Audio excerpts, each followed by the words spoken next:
Hi everybody, Mark Evans, Superintendent in Omaha Public Schools. Thanks for joining us again for another podcast. Today I've got Dr. Dave Lavender, the principal at Beveridge Middle School. We're going to talk about several items of construction here at the middle school, but I also wanted to give you a couple of other updates before we get into our construction. First, I wanted to say recently we had 2 snow days. I hope you enjoyed those 2 days off. By the way, those are difficult to call. We really wake up early and really watch those streets. I know several of you were helpers on providing advice for me on those snow days, and I want to thank you for that. I also wanted to share, before we get into the construction conversation, that we're in the midst of updating our human growth and development, and I wanted you all to be aware of, we've already approved the standards, but we've not approved the curriculum. We're going to have 4 parent meetings at several high schools in our district.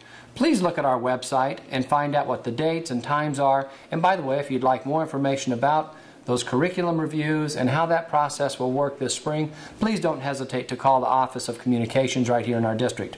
And now I'm going to turn it over to Dr. Dave and ask him to speak a little bit about what's going to happen here at Beveridge Middle School with this bond issue work. Well, Superintendent Evans, I have some bad news for you. I'm afraid we're going to lose our pink tile in the restroom here.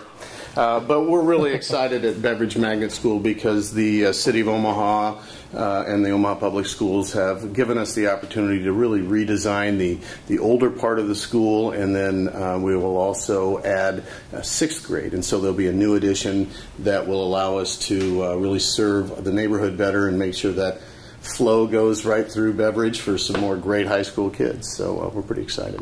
Well, I am going to miss this pink tile because it's pretty flashy. I think it was really right in style back in the 60s and 50s maybe? So we'll miss that, early 60s. Let's go look at some other parts of the school and have Dr. Lavender share a little bit about that. So if you don't mind following us, let's go look around.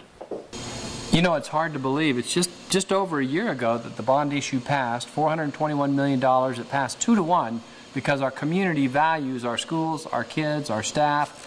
And this is one more example that I'm going to have Dr. Lavender share a little bit about. These are the old boilers here at Beveridge Middle School, and we are so anxious to upgrade and update, and you can certainly see why we're anxious to do that. But I also want Dr. Lavender to share a little bit about some of the community aspects of how this bond issue is going to impact Beveridge and many of our other schools as well. Dr. Lavender? You know, for certain, and first of all, yes, we're very excited to see the boilers leaving us, because even in the summer we have to use the boilers to heat up hot water. It's terribly inefficient. And furthermore, as you said, we want to be a good neighbor, and we want to be part of the community. And we have had citizens on our steering committee working with us. We've had people from the community, the arts community, and we really think that we have fashioned a building that is going to be really user-friendly for the community. If they wanted to produce a play in our multi-purpose theater area, in our performance area, if they wanted to have art classes in the evening, we're going to have some really unique opportunities, we think, for community involvement. We're really excited about that.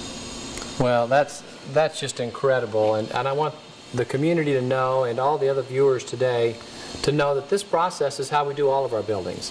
We have a community engagement piece of it, we've got a facility involvement piece, and they look at plans together and work with the architects. All of that happens in conjunction. And not only that, we have what's called a CBOT group. It's a Citizens Advisory Group that is a bond oversight group to make sure that all of our projects are done on time, on budget, and not only that, we're making sure that we're not going over budget and over time. We want all that done correctly, and we want our citizens involved in that. So I want to end this just by thanking our school board and a community one more time for making this happen, not only for Dr. Lavender, but more importantly for his community and his kids. The families benefit.